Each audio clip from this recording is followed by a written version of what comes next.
Noyo oyina okumakinga sure kakyenja okwogera anti waliwo abayimbi abamu be balabye mu military attire bweba military attire ekyo katukirekere amagye gajja kukyogerako just kyokola toyambala police attire wanga bw'oyambala uniform ya police then nawe tujja kubulira ekyokukola kale mwebale nnyo mwebalire ddala mwebale nnyo mwebalire ddala kale tutandike naawe.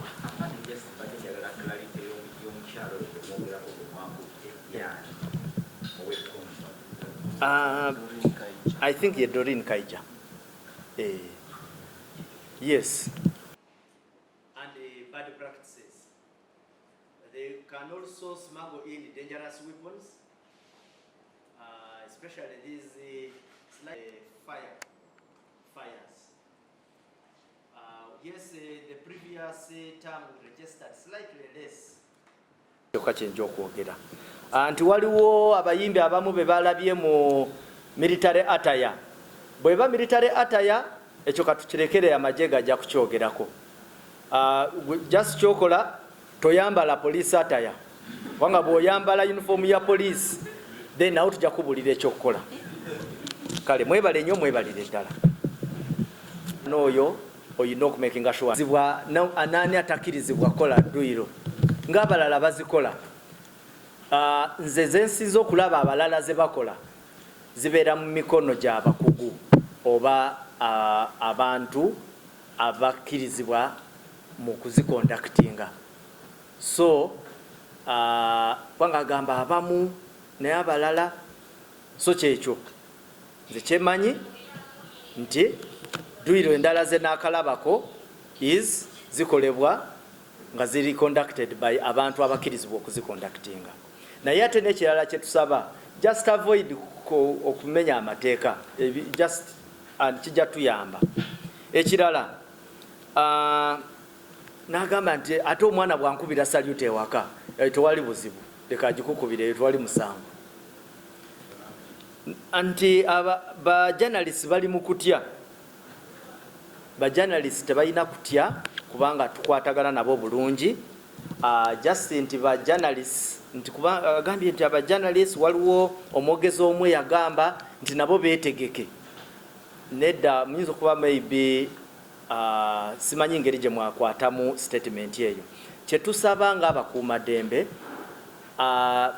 journalist wewabeerawo akakuubagano kyetuyita public order oba riot situation ayinza okufuna obuzibu oba nosanga nga omupoliisi yabufunye oba ne riota buli wabeerawo akagugumukaako omuntu yenna abeera mu kitundu ekyo asobola okufuna obuzibu so kyova olaba kati nga journalist tuba tumusaba oyambadde otya oyimiriddewa wewabaawo obuzibu bwonna naye otherwise kyetwagala okukakasa mu democracy ya Uganda tetuyinza nga security ate kugamba nti tujja kuvumirira ki nga police tetujja kuvumirira ddembe ly'aba journalist tujja kufuna engeri gye tukwataganamu nabo tutambuze empeereza y'amawulire kubanga nabo batuyambako okutuusa ebintu byaffe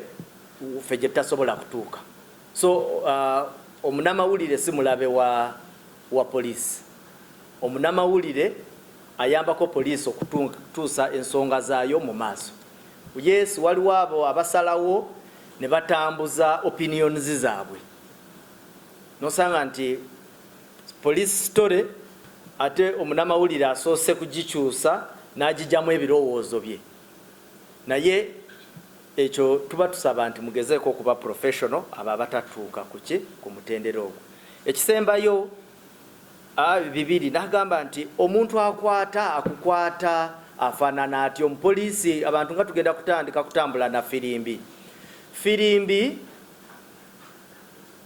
bwoba nga mwagala kufuuwa firimbi mubanga bagamba nti bwe tunajja n'okukwata abanywi b'enjaga ku kyalo nabo mujja kufuuwa firimbi abakwasi b'abaana rapists enkya tujja okukima rapist ku kyalo okwate firimbi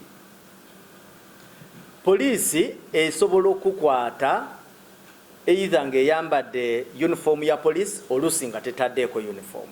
Kikirizibwa. Omanyi powers arrest mulina okuzitegerako ekintu kimu. N'omuntu wa bulijjo civilian akkirizibwa okukwata omuntu wa bulijjo. Naye mu kintu ekikwatagana ne arrest ebintu ebikulu biri nti omuntu bw'akwatibwa alina kukwatibwa bulungi. Kyova olaba tukondeminga mob justice. Ne bw'aba mu poliisi, omupoliisi bw'akukwata alina kukwata bulungi. Naye tekitegeeza nti tayinza kukwatisa maanyi. Ayasobola okukwatisa amaanyi naye alina okukwata n'amakinga sure nti takozesa maanyi gasuukiridde kye tuyita excess force. Bw'amala okukwata alina okutwala ku police establishment. Tayinza kutwala uwe waka.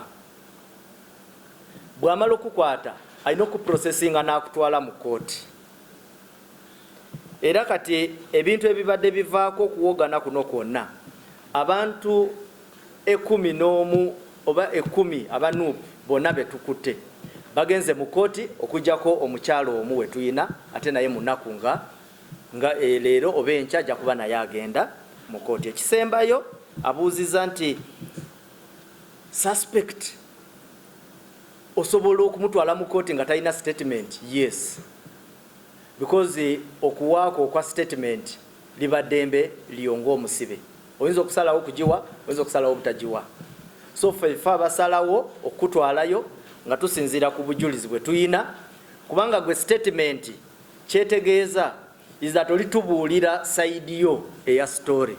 Bwe tuba tugambye nti ku lunaku luno na luno bwali ejjinja wamenya emmotoka y'ono bwoti n'obbamu ensawo ya laptop oba n'obba laptop, oyinza otubuulira mu statement yo nti kituufu oba si kituufu, nali jjinja oba nali mukono, nzikiriza omusango sigukiriza. That is what your statement is saying. Naye bw'otatubuulira bino byonna tekitegeeza nti tukutwala mu kooti. So kyova olaba with or without your statement tuba tulina obujulizi tukutwala. So mwebale nnyo ku kintu naye twanguweko obudde bungi.